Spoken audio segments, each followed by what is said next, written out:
الاخيره واللحظات الحاسمه، خلاص الفرقتين بيستعدوا للقاءات اكاديميه السلاب وحي غرب، لكن الكل بيامل انتظار اكاديميه السلاب تعمل مفاجاه كبيره قدام حي غرب، لكن بنقول حي غرب وممكن هو برضو يفضل على المنافسه. مش عايزين نتكلم كلام كتير اكتر من كده عشان في ناس متابعين وناس محبين لاكاديميه السلاب، لكن نتعرف بشخص كبير جدا في السلاب. كوسان طيب في البدايه، رمضان كريم عليكم، موسم سعيد، حب وعلاقات زي ما شايفين، ان شايفين اجواء شتويه لكن الكل جاي النهارده عشان يتابع الاجواء النهائيه.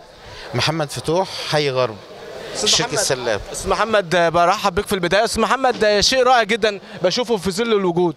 احنا بنشكر استاد نادي المنصوره والدكتور تامر بسنديلي على الجو الجميل ده. فبصراحه جو ممتع، وكنت اتمنى حضور المهندس عبد العزيز السلاب والمهندس عمرو السلاب نظرا لظروف سفر العمره.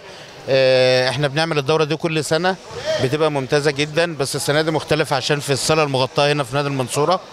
فاحنا بنأمل ان اللقاء يبقى جميل كده ان شاء الله، خصوصا ان اكاديميه السلاب عندها امل ان هي تاخد من حي غرب، بس حي غرب مسيطر الحمد لله، فان شاء الله حي غرب يكسب ان شاء الله.